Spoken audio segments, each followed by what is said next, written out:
Fresh graduate? Feeling lost? This video is for you. Welcome back to my channel mga kapanalig, and for today's video, pag-uusapan nga natin ng MTP or Maintenance Training Program. So as an AMT graduate, me myself, hindi ako familiar dati sa MTP nung nag-aaral ako. So nalaman ko na lang siya when I was on 3rd year or 4th year college, and one of my closest friends, one of my college buddy ay nag-MTP. So ayun. What is MTP? So MTP is Maintenance Training Program. It is a tailored training program na binibigay para sa mga maintenance personnel to learn the skills. So kumbaga, this is our foundation. Ito yung pundasyon natin, ng karunungan natin. This is given to us by the company. So sa video na to, pag-uusapan natin kung ano ba yung mga kumpanya na nag-o-offer ng MTP, ano ba yung mga qualifications or requirements para makapag-apply ka ng MTP, and then training lengths, gaano katagal ang training, and then training bands. Ayan yung lagi tinatanong sa akin, yung training bands. So band siya. So ayun, so let's go, let's dive in. So yung mga qualifications, unang-una ay graduate ka ng BS AMT, BS AET, BS AEROEng, or AAMT or AAET. So some companies, they require na BS graduate ka, 4 years course ka dapat, or some company naman, they accept 2 years course. So it depends on the company na you will be applying. So kailangan may associate degree ka at the very least. And then the next one is your TOR or diploma. So ayan, college requirements or academic requirements, kailangan rin natin siya i-present para at least makita rin nila na okay yung grades natin, dahil may mga companies rin na hindi nag-a-accept ng isang bagsak, dalawang bagsak, tatlong bagsak. It depends on bagsak. When I say bagsak, it's 5. So I know na it does not define us as a student, as a person, pero of course it speak a lot rin kung marami tayong 5 sa TOR natin. So yon. So next is yung resume natin. Of course kailangan updated yung resume natin, since wala tayo masyadong experience pa kung fresh grad tayo. So kailangan kahit paano ma-highlight natin yung strength natin. So wag nyong like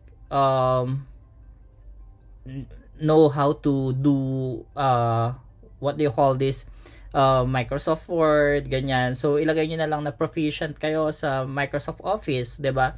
So mas maganda yon. And then highlight your, kung student, working student ka back then, so highlight it. Kung student leader ka, highlight it rin para at least makita nila na you have some sort of these potentials. Ayan. And then OJT certificate, kailangan rin yan ng ibang company. So they are trying to gauge rin kasi kung saan ka nag-OJT, ano yung experience mo before, para at least alam rin nila na okay, may kahit pa paano may actual knowledge or may hands-on knowledge na tayo. And next is license. Ayan, so kailangan natin ng lisensya. Some will require it, some does not require it, pero it's an advantage. So ayun, mas okay kung may ka-up license kayo. Again, if you need some reviewer for your ka-up license, so we have the Skill Tech. Ayan, you can message me for 200 pesos discount. Ayan, may promotion pa, diba? And now let's talk about the companies na nag-offer ng MTP. So some of them call it ACE, some of them call it MTP. So magkaiba yung meaning ng A sa PALX siya sa A+, pero they call it ACE. So ayan. And then etong mga kumpanya na babanggitin ko, itong 4 na kumpanya na to, they don't collect fees. Hindi mo sila kailangang bayaran. Wala kang training fees na babayaran sa kanila. and bibigyan ka pa nila ng allowance. So sila yung magbibigay ng allowance. Kaya for me, sila yung okay talaga kasi they will let you learn and grow your wings or give you wings to fly in this industry. So of course we have A Plus or Aviation Partnership Philippines.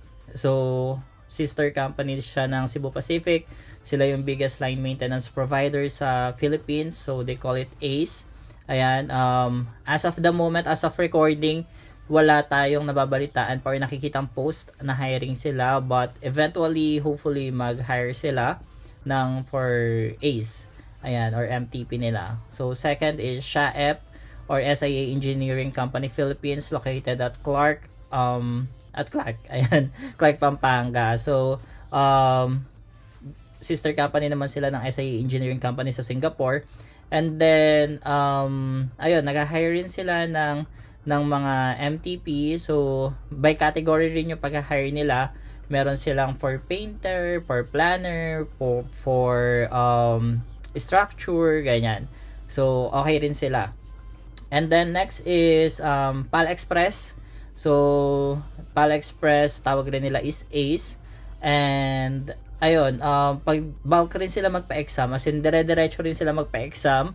So goods rin yon. As of the moment rin, wala pa rin hiring, wala akong nakikitang post ng hiring. So ayan, pag may nakita tayo, ipopost lang natin ulit.